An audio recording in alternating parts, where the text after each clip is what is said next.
if we want solar to move from a boutique niche industry into we want solar to become part of the solution towards climate, then we need everybody to go solar. We need everyone to go solar. And that means we're going to have to help low to moderate income folks find the finances to go solar.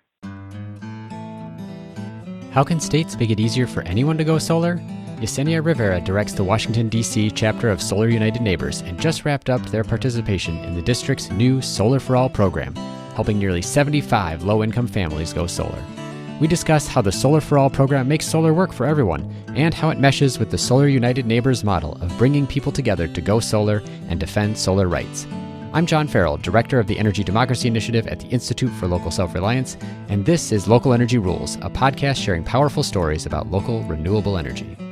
I want to give a little bit of a caveat here, disclosure. I am on the board of Solar United Neighbors, the national organization, but I'm super excited to have a conversation on local energy rules today with Yesenia Rivera from Solar United Neighbors based in Washington, D.C. So Yesenia, thanks so much for joining me today. Thanks, John. Thanks for having me. Appreciate it. Yeah, well, I want to start by talking about your specific work in Washington, D.C. with the D.C. Sun chapter and hoping to give people a little bit of background. How is it that you help people go solar, and how is it different from how people might go about going solar, putting solar on their rooftop if they were working on their own? So we focus on bringing people together through bulk purchase campaigns, helping them go solar as a group. That way they can leverage the bulk purchasing power to get discounted pricing and a quality installation. And I think what's great about it is that this model can really work anywhere, that the basic concept of bulk purchasing is really not that much different in some ways from like Costco in the sense of you're buying in bulk, but you also are creating relationships among people, which I think is pretty cool, that the folks who are getting together to buy solar together actually have a decision-making role in the process. Could you explain a little bit about that? And I'm saying this as someone who's experienced having gone through that process in Minnesota. Yeah, it's a very unique process. We believe in energy democracy and giving the people the power to decide where their energy comes from, who's providing that energy. And with that in mind, when we design the bulk purchasing campaigns, part of the process is selecting the installer. So what we do, once we have 20 to 30 people in the group, we issue requests for proposals from local installers, and they'll compete to work with the group. And when people sign up, we ask them if they want to be part of the selection committee. Being part of the selection committee means that you're going to take a couple of hours one day and sit down and review the different proposals. We will break those down for the group so that you can compare apples to apples. And we'll serve more as a technical advisor at that point. The idea is that the group itself picks the installer they want to work with. So we're not selecting the installers. The co-op participants or the bulk purchase participants are selecting the installers. I remember seeing a spreadsheet for the solar cooperative here in Minneapolis where I participated. And I didn't end up actually being part of the group that met to make the decision, but it was really helpful how the Solar United Neighbors group here in Minnesota had kind of broken things down into like, here's the cost, here's the kind of panels that will be used, here's like the warranty stuff. And then especially some of the stuff around, you know, when I get solar on my house, what might be these additional costs that could come up, things that you might not expect. And some of that stuff gets pre-negotiated, which is so helpful about, oh, well, if you need this kind of permit from the city, it's going to be this much money. So you know that ahead of time. And I thought that was just terrific to have that kind of information going in as a homeowner and as a prospective solar buyer, having someone kind of hold my hand through that process to know what are going to be the things that are going to come up. Yeah, our goal is to educate the participants as much as possible. Like, we want them to have the best experience possible, and that means being upfront about everything, costs, the addition. So when we request these proposals from the installers, we make sure to break down all those details. If you have a flat roof, how much more is that going to cost you? If you're adding squirrel guards, is that an additional cost?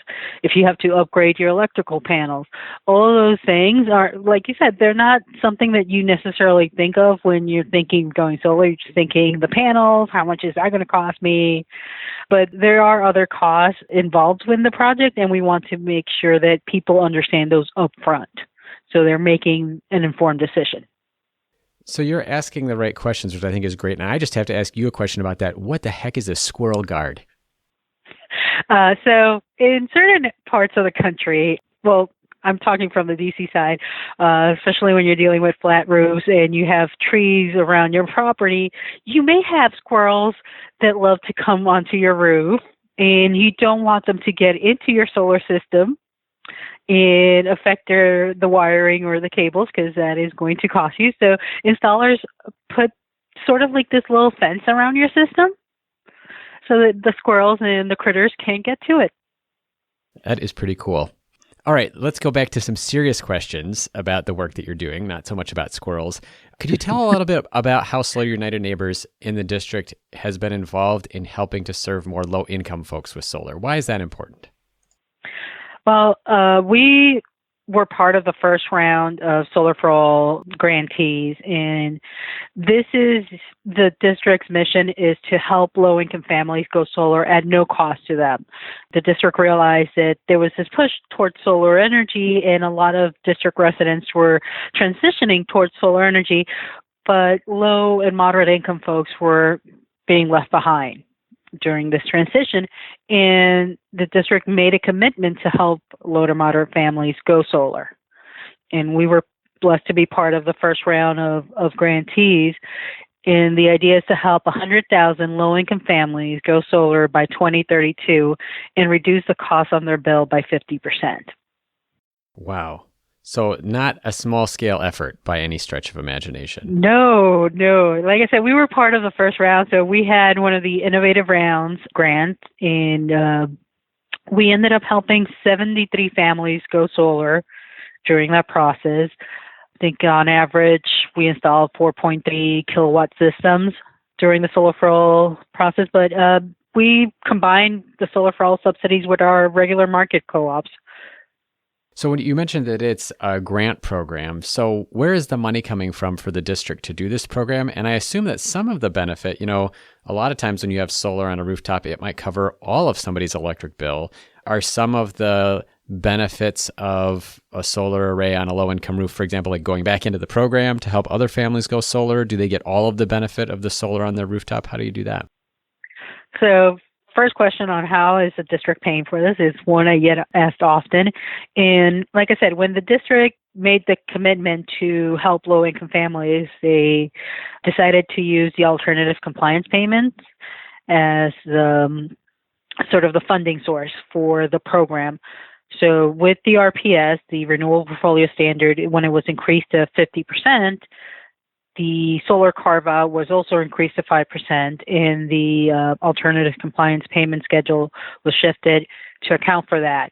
And those payments are being set aside for low-income solar programs in the Green Bank. But mostly it covers the Solar for All program. So that's where the funding is coming from. So just to get in the weeds there for a second, alternative compliance payments are what a utility basically pays in if they're not able to buy enough solar themselves to meet the requirement, right? Basically, yes. So under D.C. law, like I said, there's a solar carve-out. It was 5% at that time. And if the utilities could not show that they were generating 5% of their energy from solar sources, they have to pay a fine to the district. That fine in 2018, I think it was $26 million. I'm not sure, the numbers haven't been released for 2019 yet, but in 2018, it was $26 million. That is earmarked for Solar for All. And what if Pepco, or I guess Exelon now owns Pepco in the district, the utility, what if they go on a solar building spree and all of a sudden don't have these fines or payments that would go into the Solar for All program? Does that jeopardize the ability to get low-income folks to go solar? Yes, because then the district has to go back to the drawing board and decide how they're going to fund this program. Okay. Right now, I think the idea is First of all, the solar carve-out was increased in 2018 to, technically the law was signed in 2019. So it was increased to 10% solar carve-out by 2032. So they double their solar carve-out during the 100% clean energy bill push. And we are nowhere near meeting those goals in the district right now. But the idea is that they're taking aside the fines, the alternative compliance payments, and they're using the bulk of it for Solar for All, but they're using it as well to seed the Green Bank.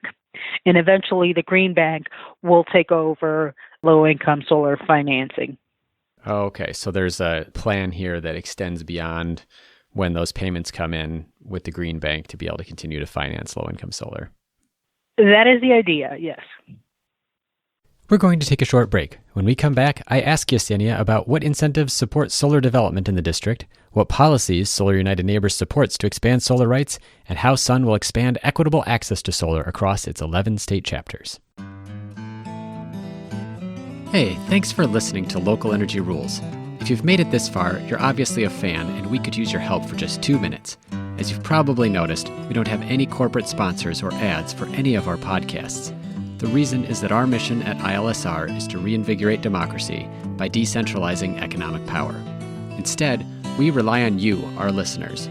Your donations not only underwrite this podcast, but also help us produce all of the research and resources that we make available on our website and all of the technical assistance we provide to grassroots organizations. Every year, ILSR's small staff helps hundreds of communities challenge monopoly power directly and rebuild their local economies. So please take a minute and go to ilsr.org and click on the donate button. And if making a donation isn't something you can do, please consider helping us in other ways. You can help other folks find this podcast by telling them about it, or by giving it a review on iTunes, Stitcher, or wherever you get your podcasts. The more ratings from listeners like you, the more folks can find this podcast and ILSR's other podcasts, Community Broadband Bits, and Building Local Power. Thanks again for listening. Now, back to the program. Are there other incentives that support solar development in the district? Anything else that targets low and moderate income folks in particular? Actually, the biggest incentive in the district, and this applies to anyone in the district going solar, would come from the income generated by the solar renewable energy credit, or the SRECs. D.C. has the highest value for the solar renewable energy credits. I think I checked this morning and it was at $445 a credit. So that makes the return on investment way shorter than anywhere else in the country. I think our return on investment is 4 to 5 years in the district. It's one of the reasons why going solar in DC is such a valuable proposition. And those values can fluctuate over time, but like you said, because the district has sort of a shortage of solar compared to its requirements of the utilities, they're going to remain high for the near term. For the foreseeable future, yes. I mean, it's a market. So as any market, those prices go up and they go down. A couple of years ago, they were in the $200 range. After the district signed the new RPS bill, transitioning to 100% clean energy with a 10% solar carve-out, those prices have been steadily increasing. And it's one of the reasons why when I am talking to consumers in the district, I always advocate, if you have the means to pay for your system and own it and go solar yourself, it's worth it in the end because of that income. And it's also why when we design our Solar for All program, our low-income subsidies, we focus on ownership. We wanted people that were going solar with us, even if they were going solar through the district grant, we wanted them to own the system and be able to take advantage of that SRAC value. That makes a lot of sense. You know, one of the things that I really like about Solar United Neighbors, it's why I'm on the board and want to be part of that process, excited about helping promote this structure and way of going solar, is that part of the goal is to help people organize to defend solar rights, even as they're putting solar on their own rooftop. And so that means getting into policy in a way that a lot of other solar installation processes don't. And I'm kind of curious, what are the kinds of policy that DC Sun has worked on to ensure solar access for everyone? I'm assuming that we're already talking about some of these policies, but I think it would be useful to just kind of like articulate that out loud, the kind of policy that Solar United Neighbors works to support with its members. Well, we've been in DC for 10, 12 years. We've had a hand in every one of the renewable portfolio standard bills that have come through the district and pushing towards increasing renewable energy in DC, especially this last clean energy bill. We advocated for that 10% solar carve out, but we also advocated for the transition to be one based on equity. Mm-hmm. We took part in the solar and HOA bill, which protects residents in HOA or homeowners associations, keeps the homeowners association from imposing too many burdens on them going solar.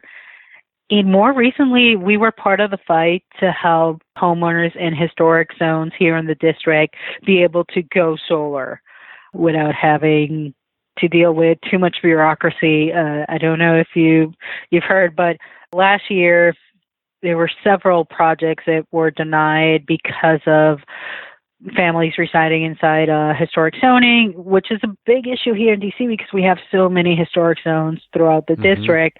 And people are feeling that the Historic Zoning Board was not working with homeowners in order to issue these solar permits. There are a lot of families that wanted to go solar, but if they have a front-facing roof, that project is automatically denied. But it wasn't just front-facing. If anyone could see the panels from an alley, I think one permit got denied because they could see it from across the bridge down the street.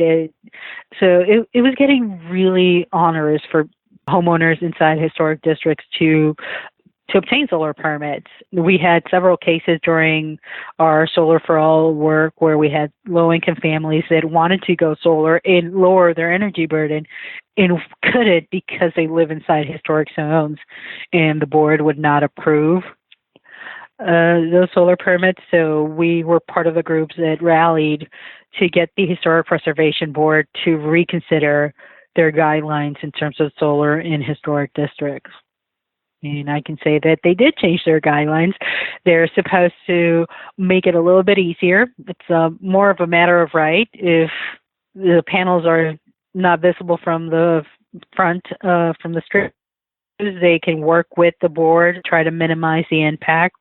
But we should see more solar in historic districts and historic zones in DC. One of the things I'd like to ask you more about is around this notion of access for everyone. So I think intuitively a lot of people think, yes, absolutely, I want to support everybody being able to go solar that can do it. But obviously there's going to be differences in people's ability to finance solar, which is, still not inexpensive, even as the cost has come down 80% or more in a decade. Why is it so important that we should make sure that folks who don't have a lot of savings or who don't have a lot of cash on hand should be able to go solar? It is a matter of equity. Lower to moderate income folks will end up spending more of their salaries and their income towards their utility bill than moderate to higher income earners. And the lower your income, that higher that energy burden. And it's also sometimes, especially when you're dealing with low-income tenants who have no control over energy efficiency of their apartments, that energy burden can be extremely high. So we want to be able to help these families go solar and lower that energy burden because it helps in other aspects. But if we want solar to move from a boutique niche industry into we want solar to become part of the solution towards climate, then we need everybody to go solar. We need everyone to go solar. And that means we're going to have to help low to moderate income folks find the finances to go solar.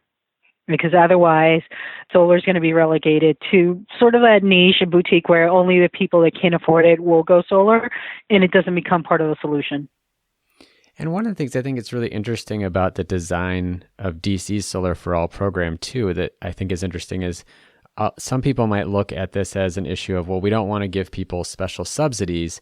But in a way, what's really interesting here is you're taking a penalty that's applied to the utility for not meeting the goal, and you're saying, let's just take that money, but specifically dedicate it to folks who we know will have trouble affording solar. But everybody wins because more solar is getting built, which is the goal of the policy. And it just happens to be helping people who have the hardest time paying their energy bills. Exactly.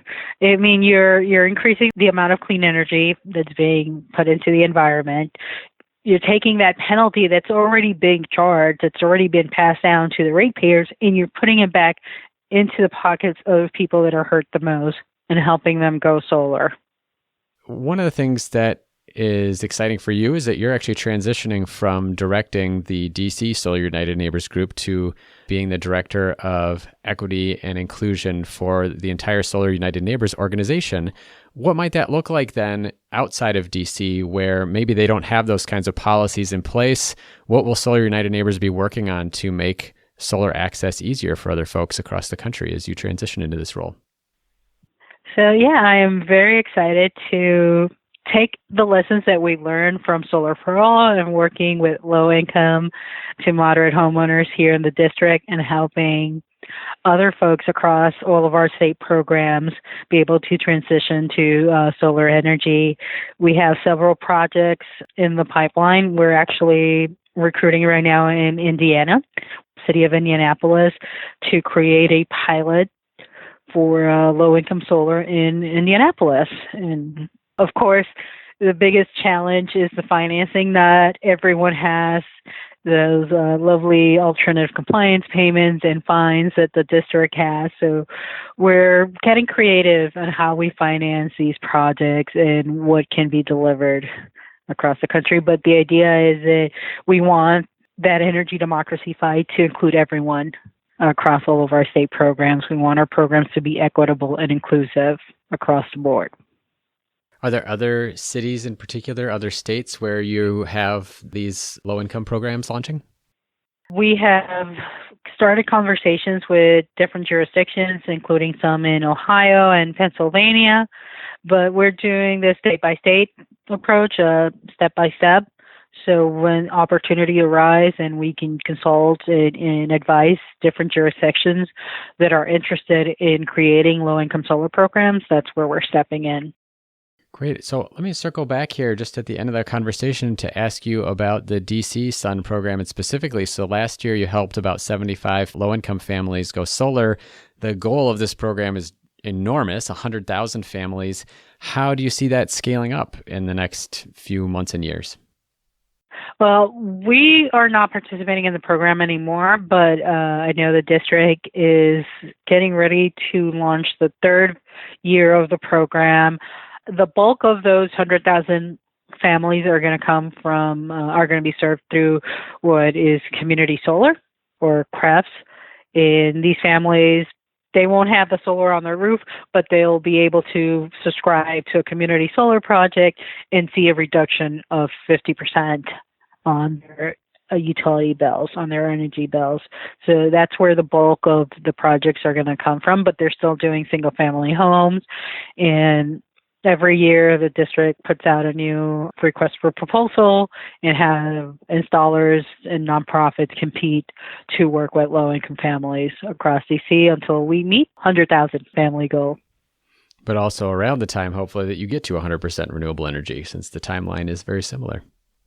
Basically, yes. So the 100% clean energy goal is set by 2032, and the 100,000 families are also, the deadline is 2032. So those two things should be happening at the same time so that no one in the district is left behind.